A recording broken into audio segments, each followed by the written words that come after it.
नमस्कार दोस्तों, हमारी आज की कहानी है सांझी रोटी। संगीता शर्मा जी की रचना। भाईजान भाईजान, तुम्हें मम्मी बुला रही है।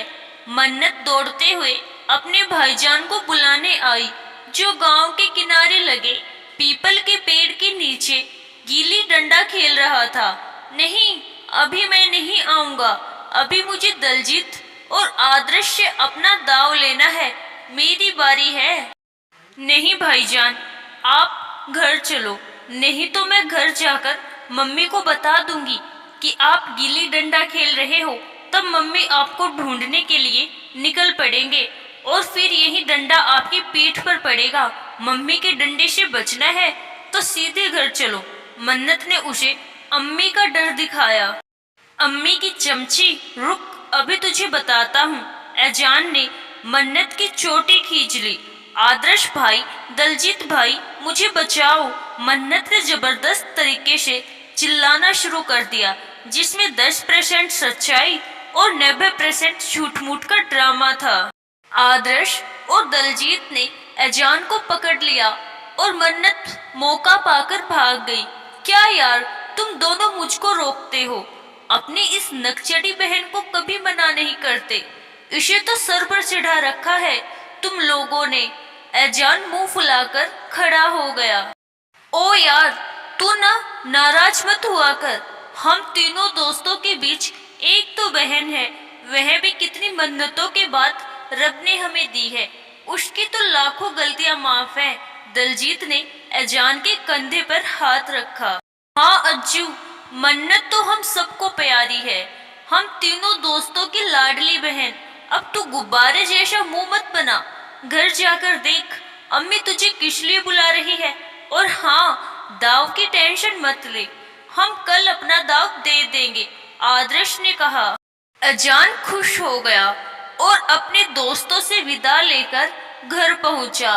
घर पर उसकी अम्मी उसका इंतजार कर रही थी। अज्जू, तू आ गया।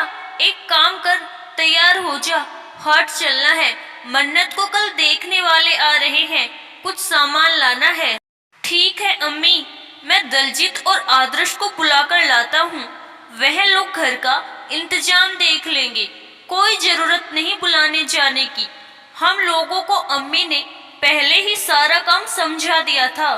तू अम्मी को लेकर बाजार जा और हम लोग तब तक सब कुछ संभाल लेंगे, आदर्श और दलजीत ने अंदर आकर कहा। यह सीन किसी फिल्म का सीन नहीं, बल्कि एक छोटे से गांव संग्रामपुर की कहानी है, जहां 3 परिवार 3 भाइयों की तरह रहते थे। मंजीत सिंह, अनुराग शर्मा और अदी आलम की वेशभूषा भले ही अलग अलग हो, लेकिन उनके दिल एक दूसरे के सीने में धड़कते थे। तीनों घर के बीच में एक ही आंगन था।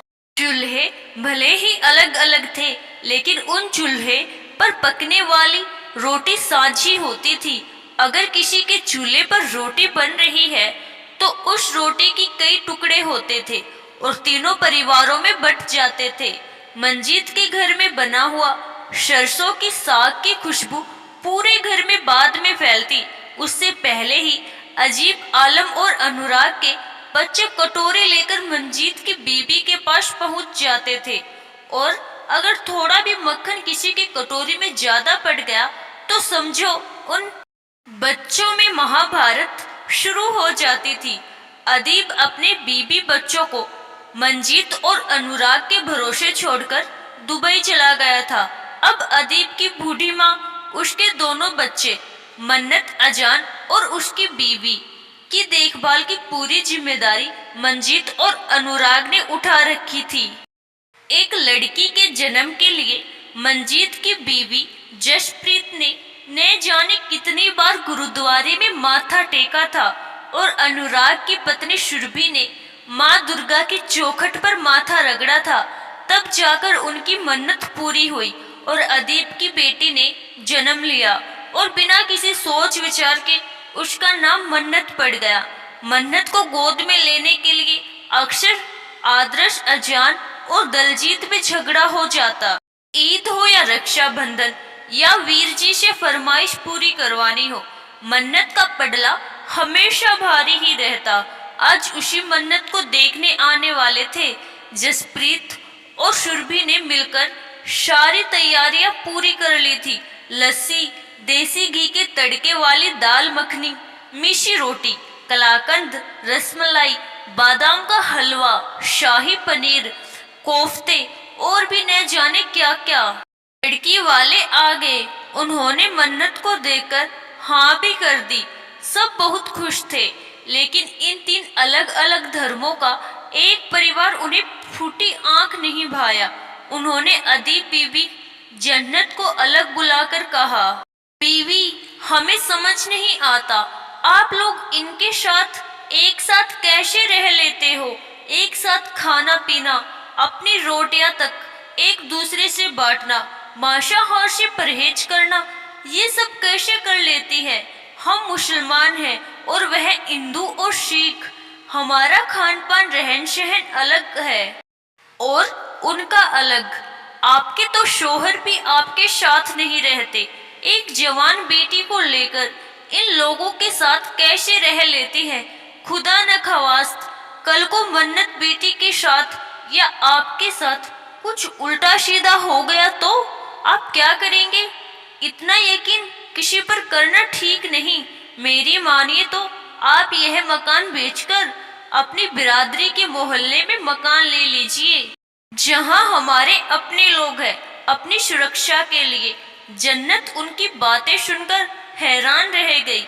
इतनी गिरी हुई बातें बोल रहे हैं यह लोग। जिन लोगों के मन में इतनी भी तृष्णा है, तो यह लोग मन्नत को भी अपने भाइयों से मिलने नहीं देंगे। अजान के दिल में दलजीत और आदर्श के लिए जहर भर देंगे, और फिर यही जहर भविष्य में नफरत में बदल सकता है। अदीब को मंजीत और अनुराग के साथ मिलजुल कर त्योहार नहीं बनाने देंगे। मुझे दलजीत और आदर्श की शादी में ढोलक नहीं बजाने देंगे। नहीं नहीं, यह ठीक नहीं है।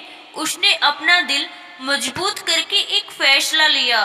देखिए, आप लोग जो भी कह रहे हैं उसके जवाब में मुझे सिर्फ इतना कहना है कि हम लोग अलग अलग धर्म के जरूर हैं, लेकिन उसके पहले हम सब भारतवासी हैं। यह हमारा परिवार है, जिसमें हम हिंदू मुस्लिम सिख बनकर नहीं, बल्कि भारतवासी बनकर रहते हैं। हमारे बीच भी बंटवारा होता है, लेकिन दिलों का नहीं, जमीन का नहीं। हम लोग खुशियां बांटते हैं, गम बांटते हैं, अपनी रोटियां बांटते हैं। हमारी रोटी हमेशा सांझी ही रहेगी। खुदा के वास्ते आप उसे एक रखने की कोशिश मत कीजिए। और अब आप घर जाइए, क्योंकि मन्नत अब आपके घर नहीं जाएगी। बाहर दरवाजे के पास खड़ी सुरभि और जसप्रीत की आंखें जन्नत की बात सुनकर गीली हो गई। वह खुश हो गई कि उनकी रोटियां हमेशा सांझी ही रहेगी, कभी एक नहीं होगी। आशा करती हूँ दोस्तों, आपको हमारी आज की कहानी जरूर पसंद आई। धन्यवाद।